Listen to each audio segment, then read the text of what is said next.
So welcome to Happy Members Everywhere to an exciting series of Q&A that will include three individuals that are starting to make waves in the paper and allied industries.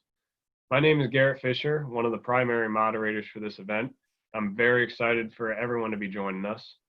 This series of Q&A will bring on an exclusive one-week look into the minds of these individuals, with the hope of bringing about an open discussion between TAFE members everywhere of what your answers to these questions might be, and how we can apply some of these individuals' techniques in our own lives to better ourselves in the soft skill areas of leadership, communication, and relationships. During the week of event week, 5 separate Q&A videos with the designated speaker that week will be revealed on TAFE Connect.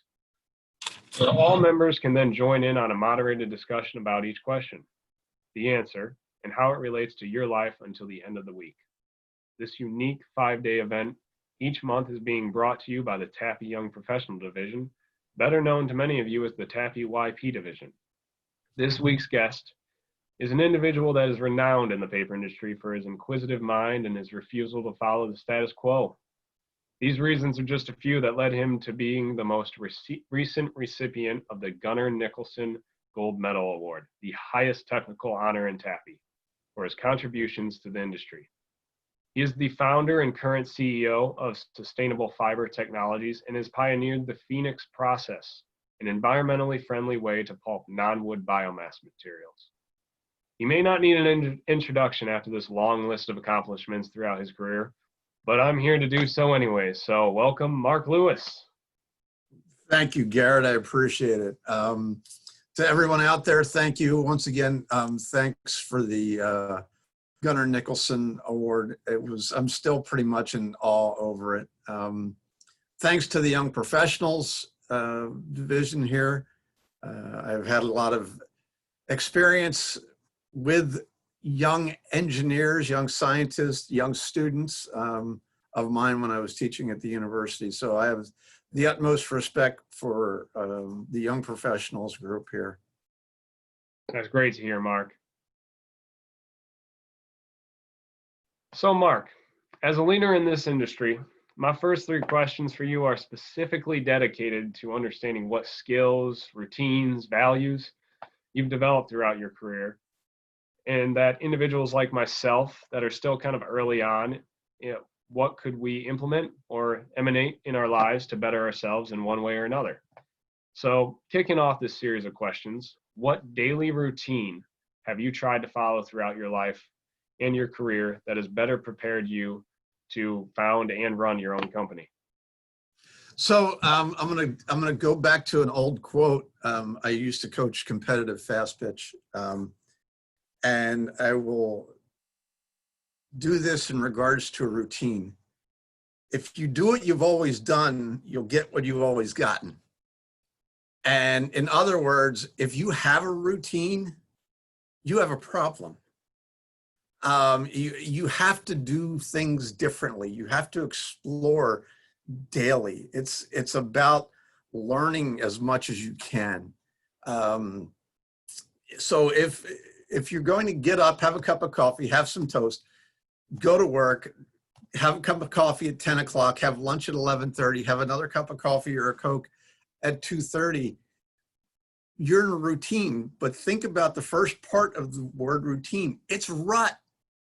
It's rut. So if you are looking to do something completely different, if you are looking to do something above and beyond where you are at, get out of it. Get out of it. Go explore. Instead of a 10 o'clock coffee break, I used to work at Warehouse Research. We had a technical library there. I'd go hang out in the library. I mean, and not just looking at pulp and paper stuff. I'd read Science, Scientific American. I'd read everything, trying to grasp what else is out there. I had an individual in our office the other day that I used to consult for when I was at the university. And he was talking about, he was looking at all the stuff we have around our office. We have a very small office with 8 engineers here and a facility in Eastern Washington. But he's like, I can't believe what all you've done in 5 years. And it's just having a knowledge base and getting a knowledge base. So explore, get into a mental development. If I guess if there's any routine, if there's any rut that I have, it's just trying to grasp as much in a wide area. Um, I having taught at the university, I worked with a lot of PhDs, and I'm apologizing to the PhDs that are out there. The expression was, a PhD learns more and more about less and less until they learn everything about nothing. Learn everything about everything. Try and get out and grasp, everything that's available. I mean, some of the stuff that we're doing with SFT is above and beyond the paper industry. When I was teaching at the university, I had a poster down in my lab, and it was from a paper mill, and I was thinking it was the late 50s is what the poster was from. And it was the old, okay, chop down a bunch of trees, pulp it up, make paper, and out it goes. And it was the cartoon graphic. But in the bottom left-hand corner, there were 22 different, I call them co-products because that's what we call, what paper makers call black liquor, of what they were getting out of that mill. Besides pulp, besides paper, they had 22 different chemicals that they were selling. Pulp and paper is the ultimate biorefinery. We've been around for forever, and we got away from it. Go back to it. Yeah, I thank you for those insights, Mark. I think it really just speaks to your inquisitive mind. You never want to really stop learning. You never want to get in a rut. I think I really kind of agree with you in the fact that my mother, who has always been somebody who has, tried to change up her life as well, always said, Garrett, you don't get anywhere if you don't feel uncomfortable at some point. So the art of progression is uncomfortableness. So if you're working out, you're uncomfortable. If you're doing something that's really important at your work, it's probably uncomfortable.